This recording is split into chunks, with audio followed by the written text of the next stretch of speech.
Bien maintenant, nous allons accueillir cet invité de marque dont je vous parlais tout à l'heure. Nous avons voulu vous offrir ce témoignage qui va vous parler et vous étonner. C'est une chef d'orchestre de renom. Son parcours artistique est caractérisé par son investissement énergique et passionné au service de la musique et de sa promotion. Elle est titulaire de plusieurs prix de conservatoire. Elle est également diplômée en analyse, orchestration ainsi qu'en musicologie. Depuis 1996, elle est chef d'orchestre et directrice musicale de l'Orchestre Symphonique Divertimento, une formation de 70 musiciens qui est installée à Stein, en Seine-Saint-Denis, 70 musiciens professionnels évidemment. Elle donne le goût de la musique aux enfants de Seine-Saint-Denis, elle leur fait découvrir la musique classique. En plus de sa passion pour Debussy ou Mozart, elle leur transmet le sens du dépassement de soi. Alors elle va vous livrer d'abord son parcours personnel, qui, vous allez le voir, est en lien très étroit avec vos métiers, avec les métiers de Calvados Habitat. Et ensuite, elle nous livrera un enseignement musical étonnant sur le travail collectif, je vous en parlais également tout à l'heure, ce travail ensemble qui nous réunit également ici aujourd'hui. J'ai l'immense honneur de vous présenter Zaya Ziwani.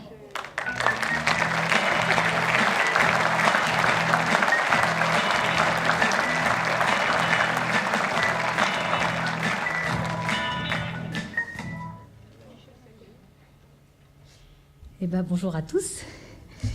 Je suis très heureuse d'être avec vous aujourd'hui. Alors c'est vrai que d'habitude, moi quand je suis sur scène, je suis plutôt dos au public. Donc c'est une position un peu plus confortable parce qu'on est un petit peu à l'abri des regards. Mais voilà, en tout cas, je suis très contente d'être avec vous aujourd'hui. Alors c'est vrai que ça peut paraître un peu peut-être étrange dans un premier temps d'avoir un chef d'orchestre, d'associer la musique classique peut-être aux univers dans lesquels vous êtes habituellement habitué à exercer, mais en même temps, j'avais envie aussi de vous parler un petit peu de mon parcours, de notre initiative avec l'Orchestre Divertimento, un petit peu des enjeux sur lesquels on travaille, et vous montrer aussi que par rapport à ça, on a beaucoup de choses en commun. Voilà.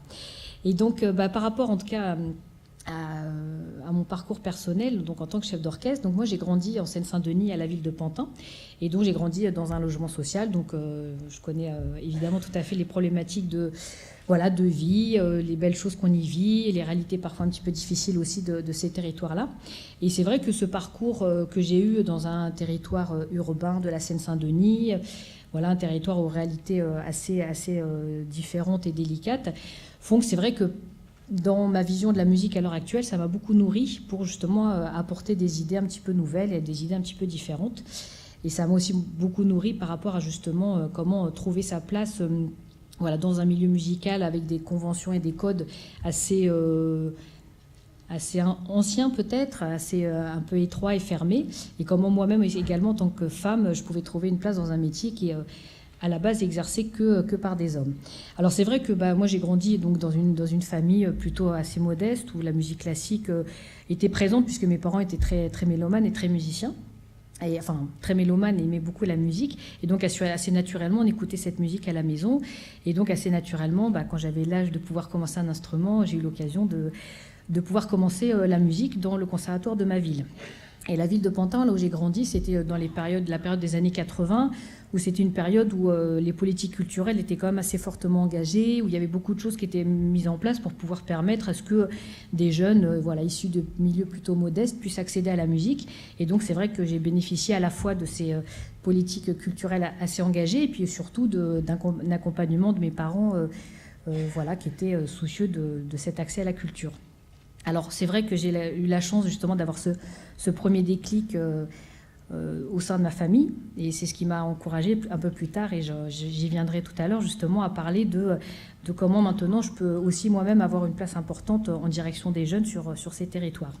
Et c'est vrai que petit à petit j'ai commencé à faire de la musique, et j'avais envie de pouvoir jouer d'un instrument, et jouer d'un instrument qui me permettait de pouvoir reproduire, retravailler les musiques d'orchestre que j'entendais à la maison. Alors c'est vrai que les musiques qu'on écoutait beaucoup à la maison, c'était plutôt les symphonies de Mozart, les symphonies de Beethoven.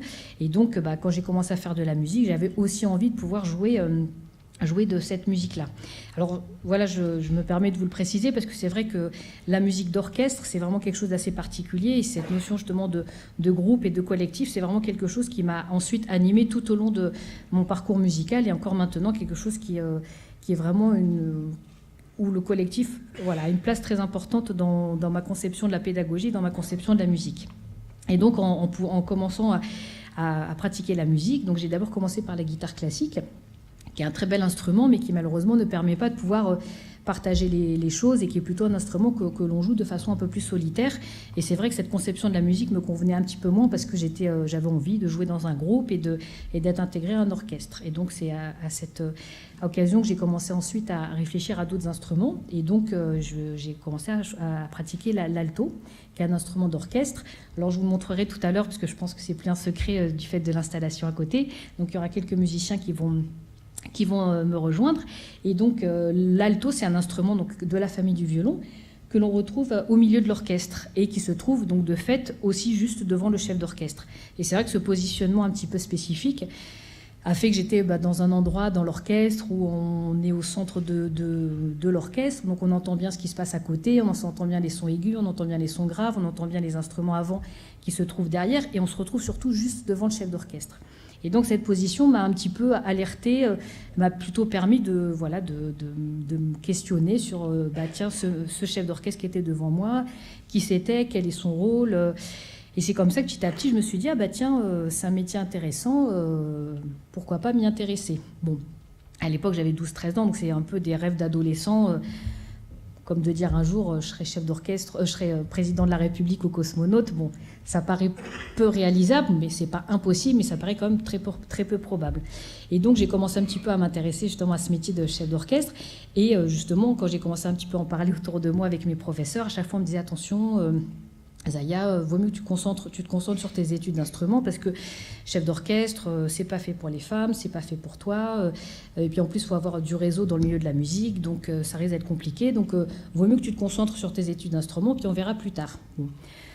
Puis, au début, je comprenais pas trop pourquoi on me permettait pas de rêver un petit peu à ça. Et puis, je continuais un petit peu secrètement à travailler de mon côté les partitions du chef d'orchestre. Alors parce qu'il faut savoir que dans un orchestre comme celui-là, mais aussi à plus grande échelle et à plus grande ampleur, chaque musicien a sa partition sur le pupitre. Donc par exemple, ceux qui jouent le rôle de violon, premier violon, ont la partition uniquement du premier violon, ceux qui jouent du violoncelle ont uniquement la partie du violoncelle, et ainsi de suite par rapport aux instruments. Le timbalier n'a que sa partie de timbale, et donc parce que justement ça ne serait pas forcément bien réalisable d'avoir les partitions de tout le monde, mais par contre la seule personne qui a les partitions de tous les musiciens, c'est le chef d'orchestre. Et donc je vous parlerai un petit peu tout à l'heure du rôle du chef d'orchestre et de sa place, notamment dans la réalisation de tout le travail. Et donc par rapport à ça, moi je me suis un petit peu rendue curieuse, et puis j'allais dans la bibliothèque du conservatoire pour emprunter ces partitions et pour pouvoir justement me dire tiens, j'aimerais bien avoir mon propre avis et pas forcément suivre les indications de façon un peu simpliste du professeur, du chef d'orchestre, et de me faire mon propre avis. Et donc à partir de là, c'est comme ça qu'est venue cette idée un jour de devenir chef d'orchestre. Et puis voilà, et en même temps, je continuais ma vie d'adolescente dans un quartier populaire de la ville de Pantin, dans une bar HLM et dans une bar HLM où j'ai très très bien vécu. Et en fait, j'ai eu l'occasion de faire la rencontre d'un grand maître de la direction d'orchestre, qui s'appelait, pour ceux qui connaissent un petit peu la musique et son univers, donc Sergiu Celibidache, qui est un grand maître de la direction d'orchestre qui, au temps du XXe siècle, dans la période du XXe siècle, était une des grandes figures de la direction d'orchestre. Un petit peu pour ceux qui connaissent Karajan, c'est un petit peu l'autre personnalité forte du monde de la direction d'orchestre. Et donc j'ai eu l'occasion de faire cette rencontre-là, qui était une belle et heureuse rencontre. Et pendant 2 ans, d'étudier avec lui. Alors il m'avait accepté dans sa classe, il m'a enseigné beaucoup de belles choses autour de la direction d'orchestre, comment analyser des partitions, comment travailler avec un orchestre. Et je me suis retrouvée à 18 ans, mon bac en poche, 2 ans passés avec un grand maître de la direction d'orchestre. Malheureusement, mes études se sont arrêtées avec lui à ce moment-là parce que c'était une personne déjà assez âgée. Et il est décédé, donc c'est arrivé comme ça, de façon un petit peu fortuite. Donc je me suis posé la question d'un seul coup. Enfin, je m'étais surtout pas posé la question avant de savoir qu'est-ce que j'allais faire un peu plus tard. J'étais dans l'élan de mes études. Et d'un seul coup, je me suis dit, tiens, qu'est-ce que je peux faire de cet enseignement fort que j'ai eu, et comment la direction d'orchestre, j'ai envie de la vivre, et comment j'ai envie de développer ma carrière de chef d'orchestre. Alors il faut savoir que normalement le métier de chef d'orchestre, c'est un métier qu'on aborde plutôt dans une deuxième partie de carrière. C'est plutôt, on commence à partir de 40, 50, 60 ans.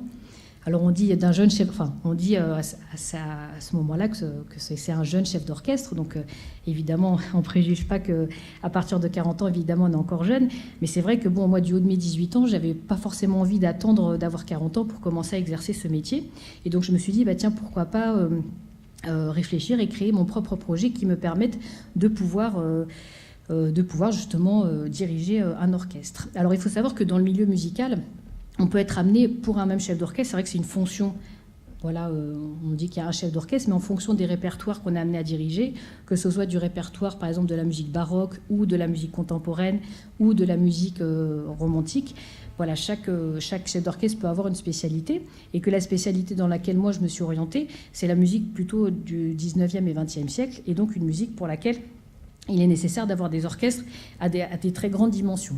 Alors vous allez voir tout à l'heure, on est quelques musiciens, mais en règle générale, on est plutôt autour de 80, 90, 100, 120 musiciens. Ça dépend en fait du type de programme qu'on est amené à faire. Et donc, quand j'ai commencé à vouloir un petit peu développer tout ça, on me disait, ah ben Zaya, les femmes, elles, de toute façon, elles ne sont pas capables de pouvoir diriger des grands orchestres, où il faut avoir de l'autorité, c'est difficile. Bon. Donc j'avais envie de pouvoir montrer déjà que j'étais capable de le faire, mais surtout j'avais envie de montrer aussi, de développer un projet différent dans le milieu de la musique. Et c'est vrai que moi, j'ai eu la chance, comme je vous le disais tout à l'heure, d'avoir grandi dans une famille où la musique avait une place importante. Et je me suis dit, bah, si moi, mes parents n'avaient pas été là présents, j'aurais jamais pu avoir accès à la culture. Et la culture n'aurait pas eu de place dans ma vie de jeune adolescente dans ce quartier de Seine-Saint-Denis. Et puis, je ne me serais peut-être pas autorisée des grandes ambitions, comme c'était le cas une fois que j'ai décidé de devenir chef d'orchestre. Donc à ce moment-là, je me suis posé beaucoup de questions, et puis j'ai décidé justement de créer mon propre orchestre, qui est l'Orchestre Symphonique Divertimento. Donc vous allez voir quelques musiciens tout à l'heure. Et puis également de m'investir dans la pédagogie musicale sur ce territoire. Alors évidemment, parce que c'était un territoire que je connaissais bien, puisque j'y avais grandi, et puis j'avais envie d'avoir maintenant une place importante dans ce département. Et c'est vrai que le fait d'avoir grandi sur ce département, le fait de connaître les problématiques, ça m'a amené à réfléchir sur plein de choses différentes, parce que je les avais déjà vécues, et puis parce que aussi je pouvais constater que, par exemple, si on voulait aller voir un beau concert de musique classique, on était obligé d'aller à Paris, et que sur les territoires sur lesquels on était, c'était pas forcément le cas, qu'il y avait beaucoup de gens, de jeunes de ma ville que je rencontrais pas. Et donc c'est vrai que ça m'a beaucoup alertée dans ma réflexion sur l'enseignement de la musique. Et quand il a été question j'ai passé mes diplômes pour pouvoir être directeur de conservatoire, je me suis dit, ah bah tiens, il y a peut-être quelque chose à réfléchir par rapport à l'enseignement de la musique. Et donc j'ai fait le choix de commencer cette voie professionnelle à la ville de Stein. Alors je suis arrivée dans la ville de Stein, qui est en Seine-Saint-Denis, qui est une ville à peu près de 30 000 habitants, où il y a 30% du parc d'habitation qui sont des logements sociaux, avec une grosse cité HLM avec plus de 10 000 personnes qui y habitent. Et le reste, bon, avec des quartiers aussi résidentiels, comme dans beaucoup de villes de banlieue, vous avez des quartiers résidentiels, des quartiers des cités plus populaires. Et puis quand je suis arrivée au conservatoire, j'ai fait le constat que les élèves qui étaient dans ce conservatoire-là, il n'y avait aucun des jeunes qui étaient issus de cette cité un petit peu plus populaire, et que c'était plutôt les familles des quartiers résidentiels. Et donc c'est là que je me suis rendu compte qu'en fait, il n'y avait pas du tout ni de mixité sociale, ni de mixité culturelle, et que c'était vraiment dommage, le conservatoire étant à 200 mètres de cette grande cité populaire, qu'il n'y ait aucune famille qui y soit associée. Alors c'est vrai que, partant de ce constat-là, c'est pas forcément évident de se dire... c'est pas qu'une question d'argent, de moyens, mais de faire en sorte que dans les pratiques, les familles puissent aussi venir au conservatoire de musique. Et c'est vrai que par rapport à ça nous a beaucoup amené à réfléchir par nous musiciens, savoir comment justement la vie dans ces quartiers populaires, qui est une vie assez difficile, comment on pouvait aussi faire en sorte que l'amélioration des conditions de vie de ces habitants puisse aussi passer par l'accès à la culture, une pratique culturelle, et aussi permettre de développer une certaine curiosité, une certaine ouverture d'esprit de la part de ces familles, et puis également permettre de motiver les élus locaux et les différents acteurs à travailler ensemble. Alors c'est vrai que nous, musiciens, on est habitués à travailler dans une culture où c'est les musiciens, on est entre nous, et puis c'est nous qui savons, et puis c'est comme ça, et puis c'est pas autrement. Bon. Et donc c'est vrai que quand moi je suis arrivée du haut de mes 23 ans à la tête de ce conservatoire-là, je me disais mais bon, il faut changer quelque chose. Donc j'ai commencé à aller voir les centres sociaux, aller voir les maisons de quartier, aller voir les centres de loisirs, puis de dire c'est vous qui travaillez avec les publics, aidez-nous à ce qu'on puisse faire en sorte à pouvoir faire en sorte que les familles aillent au conservatoire. Et puis petit à petit, avec un travail de terrain, où on a fait beaucoup de concerts éducatifs, de rencontres, où on a été au sein justement de ces quartiers-là, de ces cités-là, pour pouvoir apporter la culture dans ces lieux-là, on a réussi à créer petit à petit une dynamique pour que les enfants et les jeunes puissent venir au conservatoire de musique. Alors après, c'est très bien de pouvoir y venir. Maintenant, il faut pouvoir y rester et puis pouvoir aussi réussir sa scolarité avec succès. Parce que la musique, c'est comme le sport de haut niveau. Même dès qu'on commence, il faut avoir une activité régulière. C'est quelque chose d'exigeant. On peut pas, pour pouvoir se faire plaisir, il faut pouvoir avancer. Pour pouvoir progresser, il faut aussi pratiquer. Bon. Et donc, c'est vrai que c'est pas évident de dire à une famille qui vient de s'inscrire au conservatoire, voilà, je vais... venez, il faut que l'enfant il travaille tous les jours une demi-heure son instrument, il faut qu'il achète un instrument, son pupitre, la partition, et puis il faut bien qu'il fasse toutes ses gammes. Donc tout ça, il a fallu qu'on réfléchisse un petit peu à ça pour faire en sorte que les enfants, une fois qu'ils viennent au conservatoire, ils puissent réussir. Et donc ça a été un petit peu notre chantier. Et par rapport à ça, il y a plusieurs pistes de travail qu'on a explorées. Et donc notamment la première en vraiment plaçant l'orchestre au centre de l'enseignement. Alors c'est vrai qu'habituellement l'enseignement de la musique en France, c'est plutôt des parcours individualisés où chacun va prendre son cours d'instrument. Et quand on fait de l'orchestre, souvent on fait de l'orchestre, mais après plusieurs années de pratique et pas forcément tout de suite. Et donc, je trouve ça un petit peu dommage. Et puis on s'était dit, c'est aussi bien de se saisir de cette dynamique du collectif pour que très tôt les enfants, dès qu'ils commencent à apprendre la musique, placent vraiment l'intérêt collectif avant les intérêts individuels, et puis surtout aussi que ça soit un lieu de rencontre dans une ville où ces rencontres-là ne sont pas forcément possibles parce que ceux qui sont dans les quartiers résidentiels vont plutôt dans les écoles privées, ceux qui sont dans les quartiers populaires vont plutôt dans les écoles publiques, mais ils ne se rencontrent pas. Il y a certaines communautés qui, pour elles, la musique classique, c'est plutôt une culture européenne, donc ça ne leur dit pas trop. Donc voilà, donc on a beaucoup travaillé pour faire en sorte que le conservatoire de musique soit aussi le lieu de rencontre dans la ville, et que ça soit aussi une source de partage et d'apprentissage des valeurs du vivre ensemble. Sauf qu'à partir du moment où on a placé donc l'orchestre et l'enseignement de l'orchestre au centre, ça a été quelque chose de très intéressant qui a fait en sorte que ça a fédéré beaucoup les jeunes. Ils y ont vu une motivation supplémentaire pour apprendre la musique. Et puis petit à petit, c'est là aussi qu'apparaissent des problématiques qui ne se posaient pas du tout avant. Et un jour... petite anecdote, un jour, je rencontre une maman d'élèves à qui je dis, écoutez, c'est bientôt les examens, ce serait bien que vos enfants travaillent un petit peu plus régulièrement à la maison parce que leurs professeurs m'ont dit que leur préparation est un petit peu juste. Et donc elle me dit, oui, mais Zaya, vous savez, je fais ce que je peux parce que chaque enfant a son jour. Alors je ne comprenais pas comment ça, chaque enfant a son jour. Elle me dit, oui, moi j'ai 6 enfants, et en effet, ces 6 enfants étaient inscrits au conservatoire.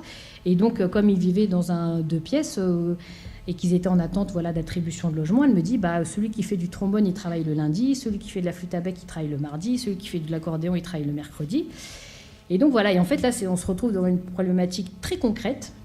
Ok, c'est super de les faire venir au conservatoire, c'est super de leur donner des instruments, mais après, si on ne peut pas faire en sorte à ce qu'ils puissent travailler régulièrement et progresser, et après, les enjeux artistiques, les objectifs qu'on se donne, la rigueur qu'on souhaite mettre en place, ça devient compliqué, et là, on n'est pas sûr aussi de bien faire notre travail. Et à partir de là, c'est vrai qu'on a un petit peu modifié notre façon d'enseigner au conservatoire de Stein, pas forcément dans l'exigence qu'on pouvait apporter, mais dans des solutions qu'on pouvait apporter. Et par exemple, cette famille, on a essayé de faire en sorte que, au lieu de venir un jour et d'avoir les 3 cours qu'elle avait sur ce même jour, d'essayer, par exemple, vu que la maman était assez disponible, de les faire venir lundi, mercredi et vendredi, par exemple. Au moins, on est déjà sûr qu'un jour sur 2, il y a une pratique encadrée.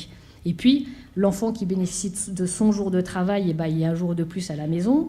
Et puis, on lui met à disposition des salles de travail au conservatoire. Et donc, en aménagement, en faisant vraiment des parcours individualisés pour chacune des familles, on s'est rendu compte que finalement, de 1 fois par semaine, on arrivait à le faire jouer à 4 ou 5 jours par semaine. Et en fait, c'est vrai que ce travail de prendre le temps d'accompagner les familles, c'est quelque chose qu'on a été de fait obligé de faire, mais sur lequel ce n'est pas du tout des habitudes dans les écoles de musique de mettre ça en place, parce que ça demande du temps et que c'est juste pas habituel de le faire. Et donc c'est vrai que là concrètement on s'est retrouvé devant des problématiques fortes sur voilà, les conditions de vie aussi de ces habitants dans ces villes-là, et en même temps de ne pas se retrouver coincés par ces enjeux-là et d'essayer de trouver des solutions. Et c'est vrai que par rapport à ça aussi, les familles de ces mêmes écoles de musique, c'est très bien de venir assister à son cours de violon, mais pour moi, ce qui était important aussi, c'est qu'ils puissent rentrer, qu'on puisse susciter de la curiosité auprès d'eux et aussi rentrer dans une pratique culturelle régulière.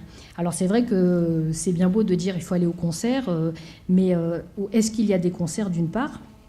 Ça, c'est la première question. Comment y aller ? Ça, c'est une autre question.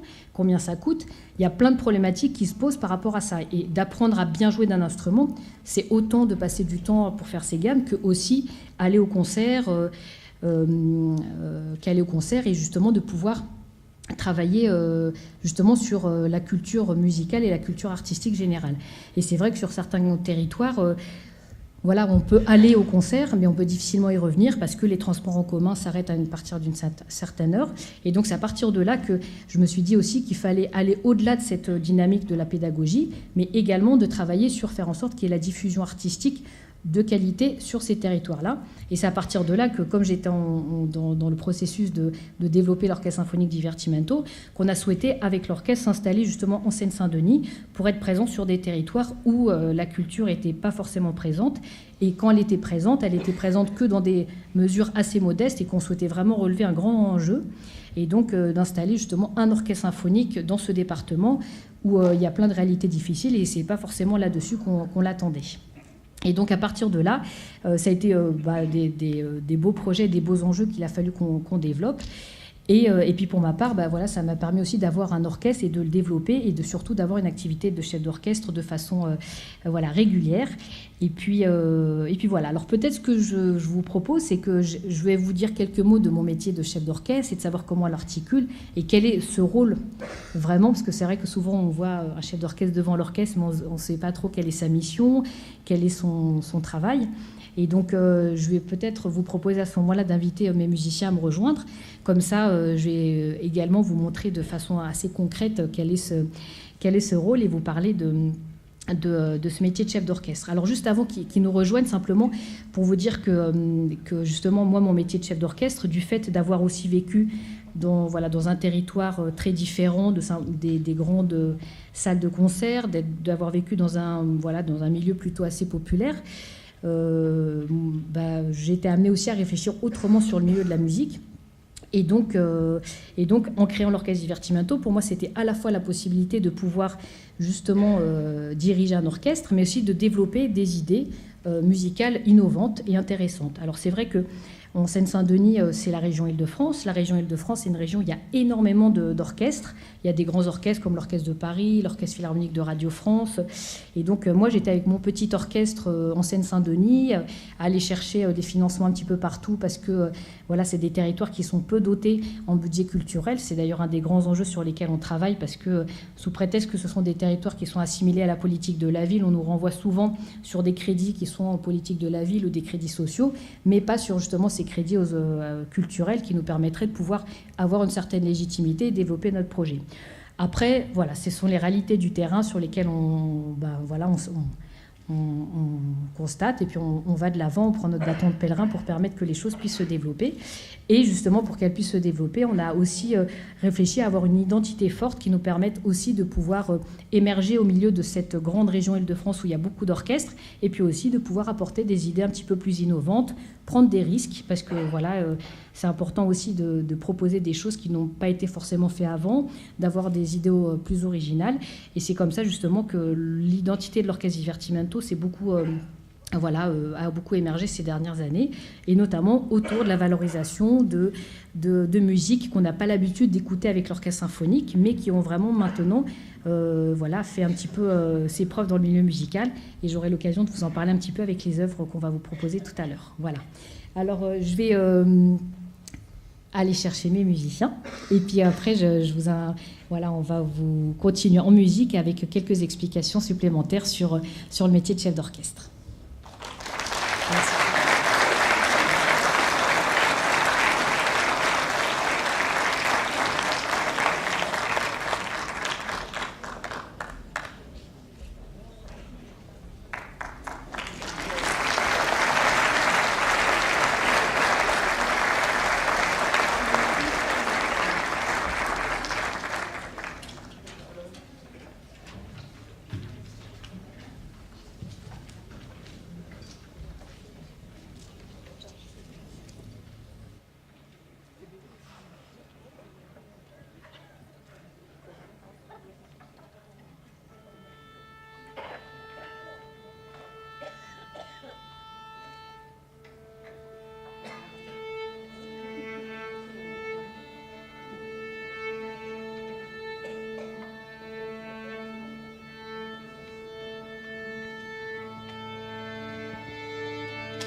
comme je vous le précisais il y a quelques minutes, donc là, on va poursuivre justement en musique. Et puis, comme ça va me permettre de vous présenter un petit peu nos différents axes de programmation que nous essayons de développer avec l'orchestre. Alors, comme je l'ai expliqué précédemment, l'idée, c'est d'être dans une transmission du patrimoine musical, mais également de pouvoir aussi ouvrir sur d'autres univers, d'autres esthétiques peut-être on a moins l'habitude d'aborder en orchestre symphonique, mais qui permettent aussi de découvrir aussi d'autres cultures musicales. Et c'est un petit peu justement ce travail que nous faisons beaucoup avec l'orchestre Divertimento. Alors évidemment, comme je vous le disais tout à l'heure, dans une formation un peu plus importante. Et donc voilà, alors on va commencer avec un Divertimento de Mozart. Donc Mozart, je pense que c'est pas la peine de le préciser, mais c'est un grand compositeur de la période classique. Et donc, il s'avère qu'on joue un divertimento, et nous, l'orchestre, on s'appelle l'Orchestre Symphonique Divertimento. Bon, alors c'est plus une coïncidence qu'autre chose. Simplement, le divertimento, c'est une forme musicale qui est plutôt une forme assez libre, plutôt assez vive et joyeuse. Et on trouvait que ça représentait bien notre état d'esprit de l'orchestre, donc c'est aussi pour ça qu'on porte ce nom-là. Et donc voilà, alors le rôle du chef d'orchestre, c'est un rôle qui est important, vous allez voir tout à l'heure, parce que pour commencer ensemble, c'est important que quelqu'un donne évidemment le départ. C'est bien aussi de s'arrêter ensemble, parce que voilà, de créer une unité dans notre travail. Mais vous allez voir aussi que c'est aussi quelqu'un dont le rôle est important, surtout pendant les répétitions. Alors là, on va plutôt être en situation de concert, donc c'est pas forcément quelque chose que l'on peut déceler de façon évidente, mais voilà, le rôle du chef d'orchestre, il est évident pendant les répétitions, et c'est comme ça qu'on juge aussi d'un bon chef d'orchestre, c'est de savoir comment il arrive, pendant ces temps qui sont impartis avant la période de concert, pour arriver justement à créer cette unité entre les musiciens, à les faire aller tous ensemble dans le même sens, et c'est pas forcément évident, même avec peu de musiciens ici alors qu'on se connaît bien, c'est vrai que parfois un musicien peut avoir une certaine vision des choses et son camarade encore une autre vision des choses. Et évidemment, même si on est très nombreux, voilà, si tout le monde donne son point de vue, ça peut être intéressant en soi, mais à un moment donné, il faut qu'il y ait quelqu'un qui donne quand même la direction, qui donne quand même le ton pour savoir voilà, comment aller tous dans le même sens. Et c'est un petit peu l'objet de répétition. Alors il faut savoir que dans un orchestre, certains musiciens sont parfois plus exposés que d'autres, ou certains ont plutôt des rôles assez différents. Et là, vous allez voir dans la pièce de Mozart, donc les pupitres qui sont ici, à savoir alto, dont je vous ai parlé tout à l'heure, le pupitre d'alto. Voilà, les pupitres violoncelle et de contrebasse, vous allez voir qu'ils ont plutôt un rôle assez moteur et qui apporte une certaine régularité dans le rythme. Et puis les parties de violon 1 et de violon 2, vous allez voir qu'ils s'échangent les différents thèmes entre eux. Et donc tout le travail qu'on a dû faire pendant ce morceau-là, c'est d'arriver justement à créer cette unité pour que la régularité qui est donnée par les basses soit bien respectée par les violonistes.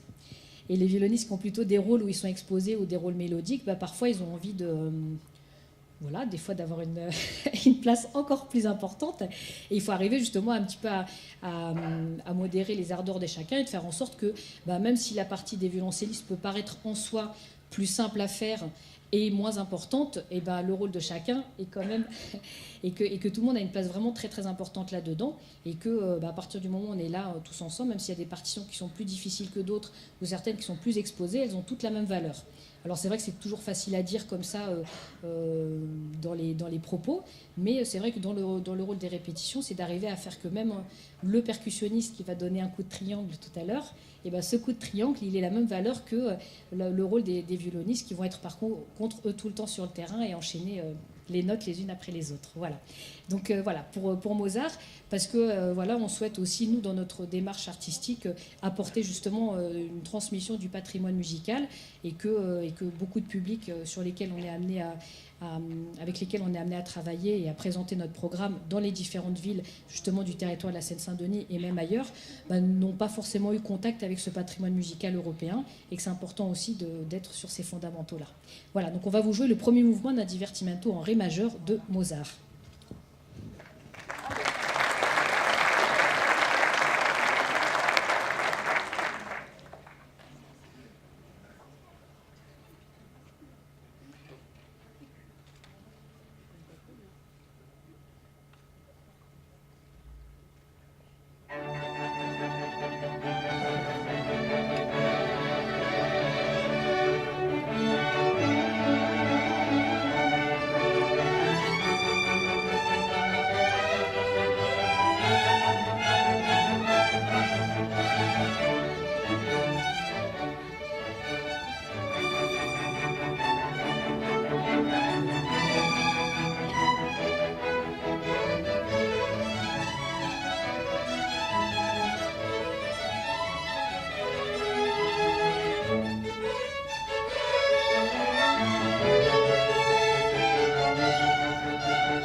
Merci bien. Alors, comme vous avez pu le voir, c'est vrai que même si on répète pendant les temps de répétition que nous avons avant les concerts, la musique c'est toujours quelque chose de vivant.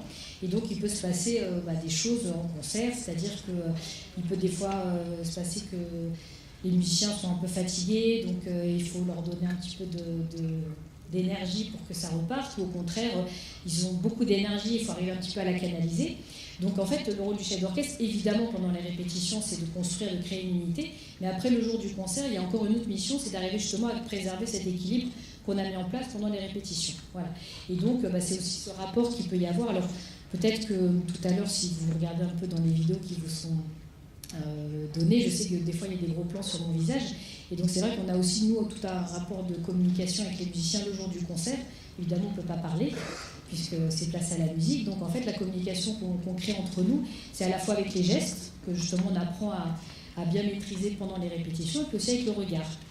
Et c'est vrai que habituellement, on a plutôt l'habitude d'avoir des images de grands chefs d'orchestre de la période du XXe siècle, très caricaturaux, très très autoritaires, certains qui étaient connus pour taper des grandes colères, jeter leurs baguettes sur les musiciens. Bon. Des choses, on voit un petit peu moins ce genre de figure maintenant, et c'est surtout que, voilà, après, c'est chaque chef d'orchestre a un petit peu sa façon d'être vis-à-vis des musiciens. Je sais que moi, pour ma part, c'est important pour moi aussi de créer aussi une relation importante entre les musiciens et moi-même, et c'est une relation d'échange. Alors vous me direz, c'est pas toujours simple, c'est toujours facile à dire, de dire ah bah tiens, d'avoir une démarche un petit peu plus participative, mais il y a des moments où en effet il faut prendre des vraies décisions, puis il y a des moments où c'est important aussi que les musiciens se sentent en confiance et puissent justement voir qu'ils ont la confiance du chef d'orchestre, aussi l'énergie du chef d'orchestre, parce qu'on ne peut pas leur demander de donner beaucoup si on est sur le pupitre et qu'on bat simplement à la mesure sans beaucoup d'investissement. Donc c'est vrai que c'est ce rapport d'échange entre les musiciens et le chef d'orchestre qui, moi, m'intéresse beaucoup, et puis également d'échange avec le public, ça c'est encore aussi un autre lien, mais voilà, cette façon de pouvoir manager un orchestre et le diriger, il est vraiment en fonction en effet de chaque chef d'orchestre. Et si demain, par exemple, un autre chef d'orchestre se présente devant l'orchestre ici, l'orchestre aura une autre sonorité, parce que ce qui va dégager de sa façon de travailler et de sa gestique va aussi engendrer une autre réaction vis-à-vis des musiciens. Et le chef d'orchestre, il s'appuie aussi beaucoup dans l'orchestre avec des relais. Et donc c'est vrai que bon, là, on a l'impression qu'ils ont tous la même place et tous le même rôle. Alors quelque part, oui. Mais en même temps, dans chacun des pupitres, il y a aussi quelqu'un qui peut relayer l'autorité du chef d'orchestre. Et c'est ce qu'on appelle les chefs de pupitre. Donc par exemple, ici, on a quelqu'un qui a un rôle encore plus important, qui est le violon solo, qui est joué ici par Christelle Droxler. Et donc ce violon solo qui va avoir aussi, lui, qui va être un peu le second du chef d'orchestre pour accorder l'orchestre, pour se faire aussi le porte-parole de tout l'orchestre s'il y a besoin de régler quelque chose, musicalement ou pas musical d'ailleurs. Et puis c'est surtout que les musiciens peuvent s'appuyer sur lui, parce que si jamais, et comme ce qui va se passer là à l'instant, on va vous présenter une œuvre concertante, c'est-à-dire qu'il va mettre en avant un soliste avec un orchestre derrière. Et si le chef d'orchestre est amené à devoir travailler sur le lien entre le soliste et l'orchestre, et puis qu'il ne peut pas s'occuper d'un pupitre en particulier, le chef de pupitre va lui avoir cette responsabilité justement de gérer son pupitre et d'être aussi l'autorité du pupitre pendant que le chef d'orchestre s'occupe d'autre chose. Et donc voilà, l'orchestre c'est aussi une micro-société avec une hiérarchie également. Et il faut à la fois que tout le monde prenne conscience de sa place et la même place les uns avec les autres, mais en même temps certains ont des responsabilités supplémentaires qu'ils doivent également assumer. Et donc justement c'est un savant équilibre qu'il faut arriver à trouver pour faire en sorte que tout le monde se sente responsable de la même façon. Voilà. Alors on va enchaîner avec un morceau, une œuvre concertante, comme je vous le disais tout à l'heure, qui est une œuvre pour violoncelle et orchestre. Et on voulait vous le présenter parce que nous on accorde beaucoup d'importance aussi dans la programmation de l'orchestre à jouer des œuvres où sont mis en avant des solistes. Et donc là, ça va être le cas avec Fetouna Ziyami qui est violoncelle solo de l'orchestre. Et vous allez voir que le rôle de l'orchestre là, il va être très différent de ce que vous avez vu avant, où là c'est vraiment dans un second plan et où on doit vraiment accompagner le soliste. Et par exemple les parties de violon 1 et 2 qui tout à l'heure avaient un rôle beaucoup plus important de mélodique, de soliste, là vont être vraiment dans un rang d'accompagnement. Et donc il faut aussi arriver à trouver une place plus modeste dans ce morceau. Voilà. Donc on enchaîne avec un adagio pour violoncelle et orchestre d'un compositeur autrichien de l'époque de Mozart qui s'appelle Joseph Haydn.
Merci.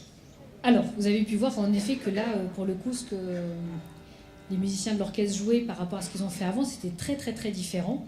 Et donc c'est vrai que le rôle du chef d'orchestre, il est plutôt important justement dans ce lien entre le soliste et l'orchestre derrière, parce que des fois, les temps de réaction qu'on a, c'est vraiment de l'ordre de même pas la seconde, c'est vraiment 1 milliseconde parfois. Et donc c'est important, par exemple, que le chef d'orchestre il regarde bien au moment où le soliste va poser les doigts sur l'instrument et qu'il puisse justement anticiper ses gestes pour que derrière les musiciens, eux aussi, avec leur temps de réaction, puissent bien poser l'archet au bon moment. Puis évidemment, eux aussi écoutent, puisque c'est aussi très important qu'ils puissent aussi se fier à ce qu'ils peuvent écouter. Après, quand vous avez un grand orchestre, donc bon là on est quelques-uns, mais c'est vrai que des fois qu'on a un grand orchestre, les percussionnistes ils peuvent se retrouver à 20 mètres par exemple du chef d'orchestre. Et il y a des principes de loi physique du son tout simplement. Le son qui est à 20 mètres, le temps d'arriver, il va prendre un peu de temps. Alors évidemment, même si c'est dans des temps très rapides, en soi, c'est du temps que nous, on va percevoir aussi. Et donc le chef d'orchestre, lui, va essayer de faire en sorte de travailler pendant les répétitions pour faire en sorte que les musiciens qui soient le plus loin possible puissent anticiper un petit peu leur jeu pour que quand le son va arriver au niveau du chef d'orchestre et évidemment au niveau du public, on arrive à être tous ensemble. Alors après, c'est sans faire des analogies qui seraient un petit peu trop simplistes, mais bon, voilà, quand évidemment on construit un bâtiment ou qu'on fait... ou qu'on apprend quelque chose, c'est vrai que des fois on n'a pas tous le même rythme, mais il faut qu'on arrive après au final à livrer les choses au même moment, et donc c'est d'arriver justement à faire coïncider ces différents rythmes en termes de répétition, de temps de jeu justement, et le rôle du chef d'orchestre a une place très importante là-dedans. Voilà.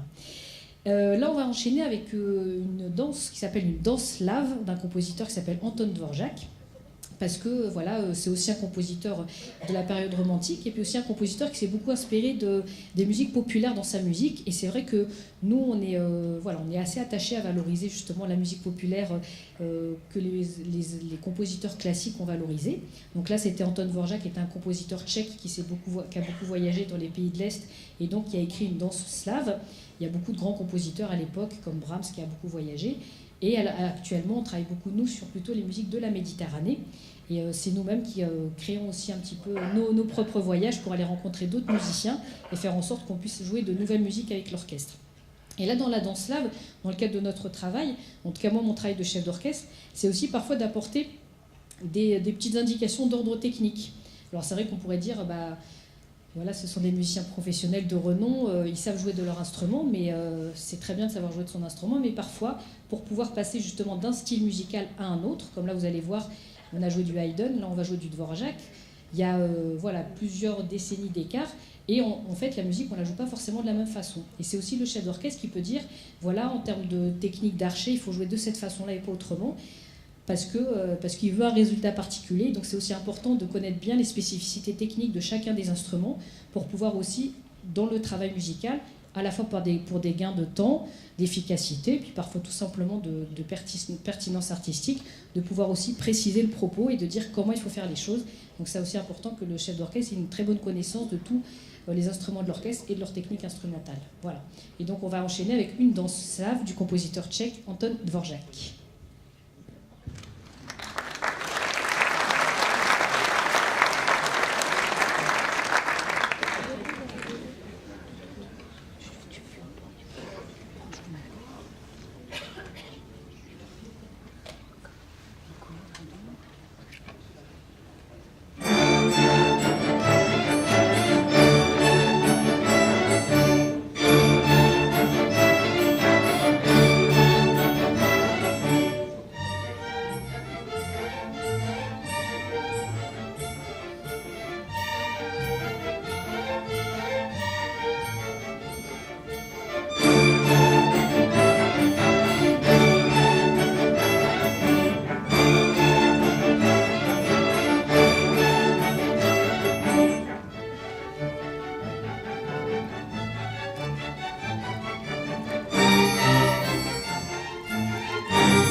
Alors, je vous propose de continuer notre voyage musical encore quelques instants.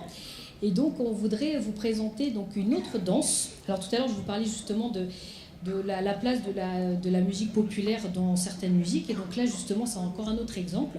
Alors, c'est un jeune compositeur algérien qui est en résidence au sein de notre ensemble. Donc, c'est-à-dire que le fait d'être en résidence, c'est-à-dire qu'on lui demande d'écrire régulièrement des œuvres pour nous.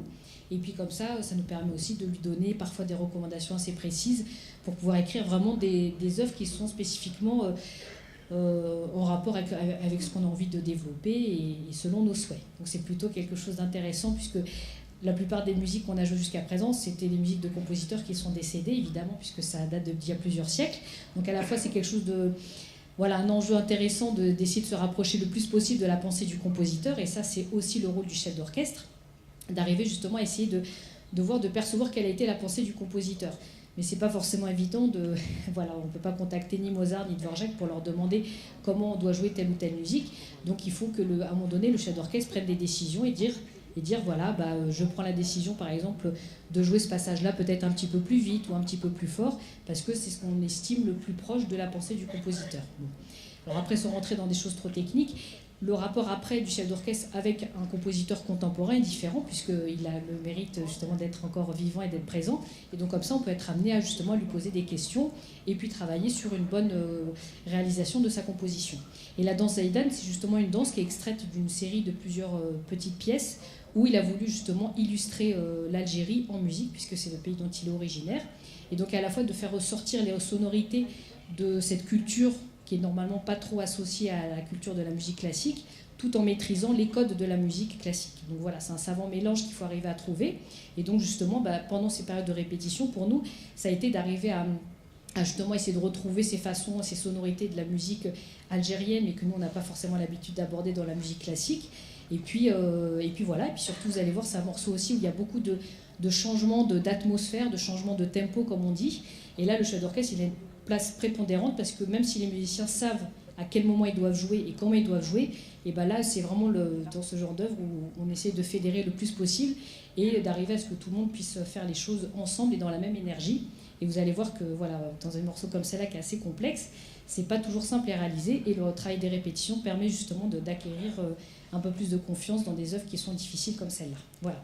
Donc on va enchaîner avec la danse Zaidan d'un compositeur algérien qui s'appelle Salim Dada.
Voilà, donc une pièce, comme vous avez pu le voir, très différente de ce qu'on a fait à côté. Et puis, voilà, il faut arriver, nous, à passer d'un style musical à un autre.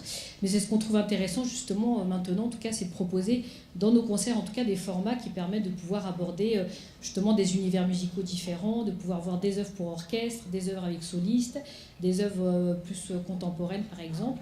Et donc, ce qui nous permet aussi, voilà, d'avoir un petit peu une certaine originalité, celle dont je vous parlais tout à l'heure, pour arriver à proposer des projets un petit peu innovants. Et puis surtout, sans parler trop, parce que je crois que j'ai déjà beaucoup la parole, mais voilà, par rapport au parcours personnel dont je vous parlais tout à l'heure, c'est vrai que j'ai eu l'occasion de diriger beaucoup l'Orchestre national d'Algérie.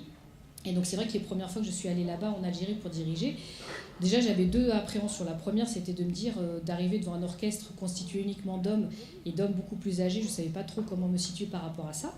Et puis la deuxième, de me dire d'aller dans un pays où la culture de la musique classique n'est pas forcément celle...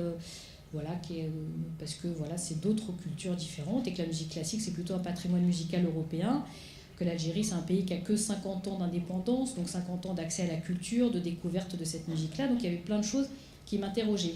Et en effet, cette expérience a pour moi été très intéressante parce que à la fois je suis arrivée dans un pays, alors même si c'est le pays de mes origines que je connaissais pas très bien, j'ai d'une part été très bien accueillie à la tête de cet orchestre, même si on connaît parfois les réalités difficiles de la condition de la femme, c'était quelque chose de beaucoup plus voilà, facile pour moi d'aller diriger là-bas que parfois dans d'autres pays européens ou voire même des orchestres français, parce qu'ils avaient un vrai respect de la fonction de chef d'orchestre.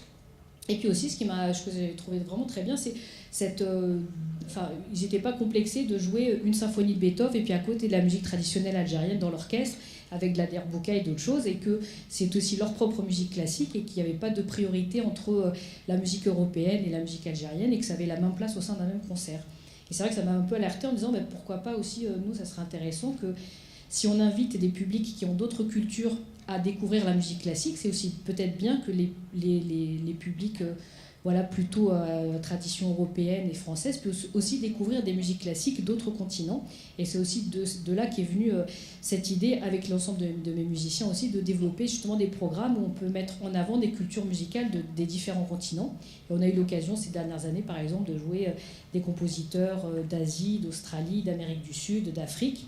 Et cette année particulièrement, puisqu'on a invité dans le cadre de la manifestation Marseille-Provence 2013, la capitale européenne de la culture, qui donne un accent beaucoup plus précis sur les patrimoines de la Méditerranée. Ça tombait bien, puisque nous, c'est un peu ces patrimoines-là qu'on a beaucoup développés ces dernières années. Donc c'est pour ça que vous avez pu entendre, par exemple, de la musique algérienne. Et ça permet comme ça de vous présenter l'œuvre qui va suivre, qui est Le Carillon, qui est extrait de la musique de l'Arlésienne, de Georges Bizet. Donc l'Arlésienne, qui est la célèbre pièce de théâtre, et également Lettres d'Alphonse Daudet, qui raconte l'histoire de l'Arlésienne. Et donc Georges Bizet, qui est un compositeur français, a écrit une musique pour pouvoir illustrer cette pièce de théâtre. Et Le Carillon, c'est un extrait qui qui illustre en fait la scène de mariage du personnage principal avec la fille de son village qu'il va épouser, parce qu'il n'a pas pu épouser la fameuse Arlésienne que l'on voit jamais, parce qu'elle est cachée. Voilà. Et donc, on va jouer Le Carillon, avec justement, vous allez voir 3 parties différentes dans ce morceau, une partie plutôt assez rythmique et dynamique, et une partie centrale qui est plutôt lyrique et plutôt douce. Et donc, voilà, le travail de répétition a consisté à justement arriver à trouver des atmosphères vraiment bien appropriées pour chacun de ces passages-là. Voilà. Donc, Le Carillon, extrait des suites de l'Arlésienne de Bizet.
Écoutez, merci beaucoup.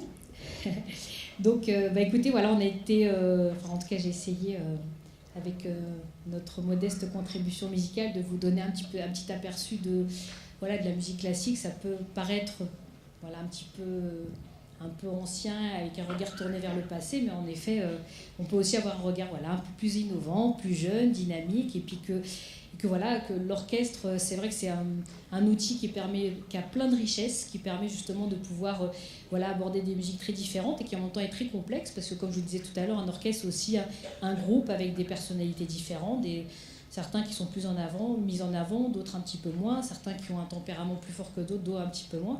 Et justement, le rôle du chef d'orchestre d'arriver à créer cette unité, c'est vraiment quelque chose d'à la fois très difficile, de très exigeant, mais en même temps un enjeu très, très beau à relever, et que d'arriver à fédérer justement toute une équipe et d'arriver à les faire aller ensemble dans une même voie, dans une même ligne et dans une même implication, c'est quelque chose qui est assez... qui a un super bel enjeu, et donc j'espère qu'au travers de cette petite présentation, vous aurez pu connaître un petit peu mieux justement notre univers et puis comment ça fonctionne et comment ce métier de chef d'orchestre dans la musique classique peut aussi se développer et mieux se connaître. Voilà. Merci à tous en tout cas. Et on sera ravis, on n'en est pas trop dans votre région en ce moment, puisqu'on est plutôt dans le sud de la France, mais en tout cas, n'hésitez pas, si vous avez envie de venir partager un moment de musique à nos côtés, on sera ravis de vous accueillir à l'un de nos concerts, soit dans le sud de la France, en région parisienne, ou peut-être ici même, si on a l'occasion d'y revenir dans les prochaines saisons musicales. Voilà. Merci beaucoup. Merci.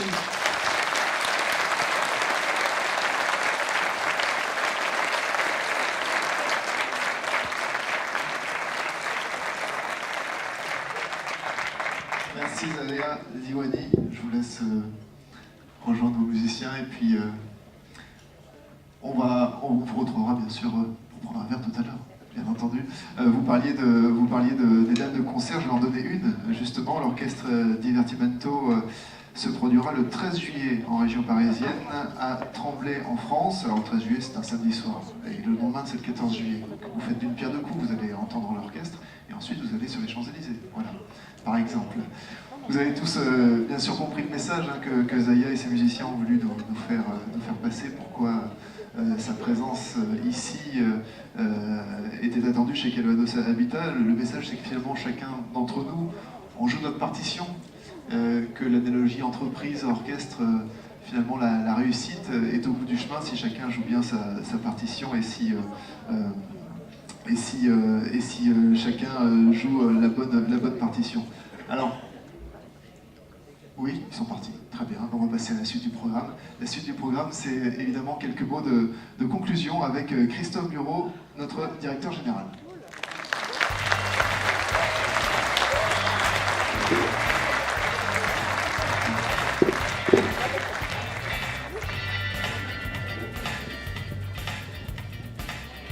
Bonjour Christophe Bureau. Bonjour Edouard. Alors, votre impression sur ce spectacle de Zaya Ziwani et ses musiciens? Écoutez, c'était très riche, c'était vraiment un beau moment. Et moi, j'étais particulièrement sensible en tant que musicien, justement, au sens de son intervention. Je trouve que le message qu'elle nous a fait passer est tout à fait transposable à la vie de l'entreprise. Et d'ailleurs, on évoque souvent ce parallèle avec le rôle du chef d'orchestre. Et on a bien vu que les analogies sont très nombreuses.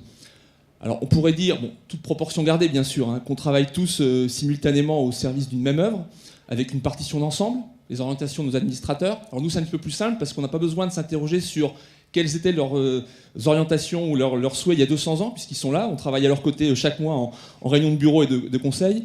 Et donc ensuite, pour arriver à un résultat harmonieux, alors bien sûr, chacun doit maîtriser sa propre technique, sa propre partition, mais ce qui est aussi fondamental, c'est de s'écouter pour se coordonner, de ne pas jouer uniquement pour soi et d'être attentif au collectif. Et moi, je suis très attaché à cette façon de travailler, en accordant de l'importance à l'écoute, au dialogue, au respect de l'autre et de son travail. Et il me semble que c'est la meilleure manière de mettre en synergie des compétences, de les conjuguer pour produire efficacement un résultat ou un service. En tout cas, je continuerai à porter ces valeurs dans notre entreprise. Alors, à propos des compétences de vos collaborateurs, on les a vus illustrées par ce reportage avec humour de Jacques Perrotte. Là aussi, ça vous a inspiré certaines réflexions? Écoutez, ces personnes, moi, je les ai rencontrées, pour la plupart. Et là, ce que j'ai apprécié, c'est qu'ils parlent de leur métier avec beaucoup d'enthousiasme, avec conviction, avec passion. Et je voudrais vraiment tous les remercier d'avoir décrit aussi justement notre activité de bailleur social. J'ai trouvé que ce qu'ils ont dit de leur quotidien illustrait bien toute la diversité, mais aussi quelquefois la complexité de notre mission d'intérêt général. Et ce qu'on voit bien à travers les images, ou avec Laure de Rennes et Claude Lepont tout à l'heure, et c'est ça qu'on voulait montrer, c'est que chacun, dans sa spécialité, apporte sa pierre à l'édifice, contribue à faire fonctionner l'entreprise pour satisfaire toujours mieux nos clients et nos partenaires. Et je crois que ce qui s'exprime dans ce très beau tour du Calvados en images qu'on a vu, c'est à la fois notre engagement sur le terrain, en proximité, et le professionnalisme des 350 hommes et femmes qui travaillent au quotidien dans notre entreprise. Alors ce professionnalisme, ça fait maintenant 1 an que vous êtes arrivé, vous l'avez mesuré, vous avez pris toute la mesure dans l'entreprise de Calvados Habitat. Oui, d'abord ce que je voudrais redire ici, c'est à la fois la chance, la fierté et le plaisir que j'ai réellement chaque jour à venir travailler pour Calvados Habitat. J'ai vraiment pu apprécier, depuis un peu plus d'1 an maintenant, tout le travail accompli par chacune des directions et mesurer l'implication des équipes. Alors si je devais résumer tel que je l'aperçois l'ambition de notre organisme, qui est profondément attaché à sa mission de service public et qui le restera, ce serait de concilier performance économique et services de qualité à nos clients, que ce soit la qualité des logements ou du cadre de vie qu'on met à leur disposition, ou bien la qualité de la relation et de l'écoute, tout en permettant une pleine réalisation de nos salariés dans leurs fonctions. Les projets à venir, en cours, en chantier pour les prochaines années, les prochains mois? Alors une des grandes priorités pour les années à venir, c'est bien sûr la rénovation du patrimoine. C'est l'objet du plan stratégique de patrimoine qui a été voté par le conseil d'administration en 2012 et qui prévoit un investissement de plus de 160 millions d'euros sur 10 ans entre 2013 et 2022. Ce plan il est mis en place pour maintenir et accroître le confort et l'attractivité de nos logements, améliorer la performance énergétique de notre parc et répondre aux attentes de nos clients sur l'ensemble des territoires. Alors en 2012, notre office a atteint et même dépassé son objectif annuel en investissant près de 23 millions d'euros sur son patrimoine, ce qui est un niveau sans précédent. Et c'est bien la mobilisation de tous qui a permis cette belle réussite. On a bien vu tout à l'heure dans le film que des travaux d'envergure sont en cours à l'échelle du département et on continue bien sûr en parallèle à construire chaque année de nouveaux logements. Autre axe important qu'on doit développer, c'est l'orientation client-service, avec par exemple dès 2013 la simplification de notre quittancement qui sera une évolution gagnant-gagnant pour l'office et pour ses clients. Alors pas facile d'évoquer en quelques minutes tous les projets de l'entreprise, Ils sont nombreux, on pourrait en citer beaucoup d'autres. Et vous le savez tous ici dans cette salle, chaque direction porte des projets structurants pour que Calvados Habitat continue à être sur son territoire un acteur économique et social de premier plan reconnu pour son action. Alors pour conclure, si j'avais un seul message à faire passer, ce serait celui-là. De façon transversale, une de mes priorités, c'est de nous approprier dans notre fonctionnement au quotidien le thème principal de cette convention, qui je crois que vous l'avez bien compris, ne doit rien au hasard, travailler ensemble durablement. On a la chance de travailler dans une belle entreprise qui a beaucoup d'atouts. Notre axe de progrès principal, c'est de fonder notre réussite sur le collectif, comme on l'a vu tout à l'heure avec l'orchestre de Zaya Aziwani, pour porter ensemble les missions et les enjeux de Calvados Habitat au service de nos concitoyens. Et pour ça, je compte sur vous. Merci Christophe Bureau.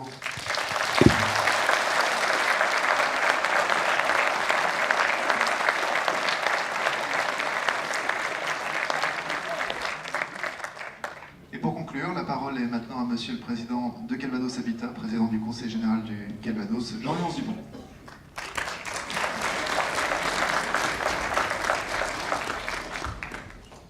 Bien, mesdames et messieurs les élus, mesdames et messieurs les administrateurs de Calvados Habitat, mesdames et messieurs les collaborateurs, partenaires de Calvados Habitat, cher Christophe, merci d'abord, cher Christophe, pour les mots que vous venez de tenir, que je partage évidemment entièrement. Merci pour votre dynamisme et merci pour votre humanité dans les rapports avec les uns et les autres. C'est un grand plaisir pour moi d'être aujourd'hui parmi vous pour conclure cet après-midi que j'ai trouvé particulièrement riche. En effet, c'est toujours une joie, en ma qualité de président de Calvados Habitat, de voir à quel point les équipes sont appliquées et investies dans notre mission de service public pour apporter des solutions logement à l'échelle du département. Vous l'avez bien compris, nos locataires ne sont plus aujourd'hui une clientèle captive qui n'aurait d'autre choix que de venir habiter chez nous. L'attractivité de notre habitat devient pour eux un élément déterminant et vous œuvrez tous activement, avec l'aide du conseil d'administration, à répondre à ces enjeux. Alors nous vivons actuellement une crise du logement d'une extrême gravité. plus de 3,6 millions de personnes souffrent du mal logement et près de 1,7 million de ménages attendent aujourd'hui un logement social. Cette crise montre de multiples visages, celui de l'enserrement progressif d'un pouvoir d'achat grévé par la hausse des dépenses de logement, ou celui encore de la précarité énergétique qui touche plus de 8 millions de nos concitoyens. Aujourd'hui, Calvados Habitat répond à ce besoin en gérant près de 20 000 logements dans 231 communes. Cela représente 40% du parc locatif social du département, avec un tiers des logements de l'Office présents dans l'agglomération de Caen-la-Mer. Il faut le souligner, notre Office propose des logements dont les loyers sont en moyenne 40% moins chers que ceux du privé. Nous faisons donc face, en tant que bailleur social, à de grands défis. Mais ce constat conduit au quotidien notre organisme à participer à cette mobilisation générale en faveur du logement face à un marché de l'immobilier qui est de plus en plus tendu. Alors vous le savez, l'activité de l'Office est multiple. En plus d'aménager le territoire de façon responsable, Calvados Habitat participe activement à l'équilibre du département en engageant des opérations phares de renouvellement urbain, de rénovation de patrimoine, mais aussi d'accession à la propriété. Partenaire incontournable des collectivités locales et des entreprises, Calvados Habitat favorise le dynamisme du département en contribuant fortement à l'économie locale au travers des appels d'offres et des marchés.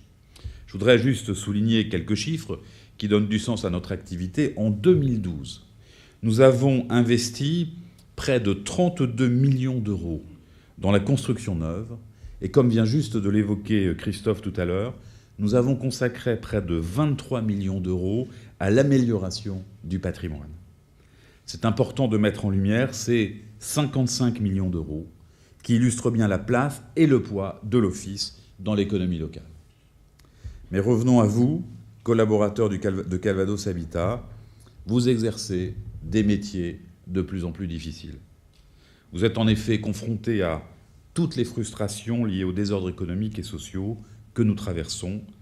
Mais en réponse, nous avons pu voir, au travers le film « J'irai travailler avec vous », votre professionnalisme, votre dévouement, votre générosité, auquel je tiens à rendre hommage cet après-midi. Je crois que c'est un constat partagé. Et je peux aussi vous dire que j'ai vraiment apprécié de voir de si belles images de notre département et des constructions ou rénovations de l'Office. Quel travail, quelle qualité. Alors à présent, je souhaite conclure sur ce qu'a dit la chef d'orchestre Zaya Zioni. Alors Zaya, vous savez, je crois que ça veut dire en kabyle porte-bonheur. Alors j'espère qu'elle nous portera effectivement bonheur. Son intervention m'a particulièrement interpellé et je dirais qu'elle peut faire écho à toute entreprise, à toute organisation, à toute collectivité. Créer du lien et de la cohésion entre les salariés, échanger, partager des expériences communes, travailler en harmonie et synergie, développer une vision commune, c'est ce qui doit aujourd'hui guider chacun d'entre nous dans son activité. Je sais pouvoir compter sur la mobilisation des administrateurs, des collaborateurs, qui, alliés au partenariat fort que nous avons avec les collectivités territoriales et les décideurs locaux, nous permettront d'affirmer sur le long terme notre position d'acteur économique au service d'une mission sociale. Eh bien donc, continuons à construire ensemble durablement. Je vous remercie de votre attention et je vous souhaite à tous une très bonne fin de journée.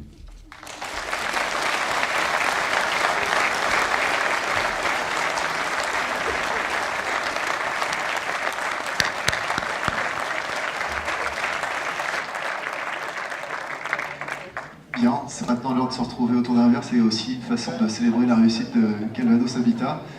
Merci aux organisateurs de cette journée et rendez-vous au cocktail.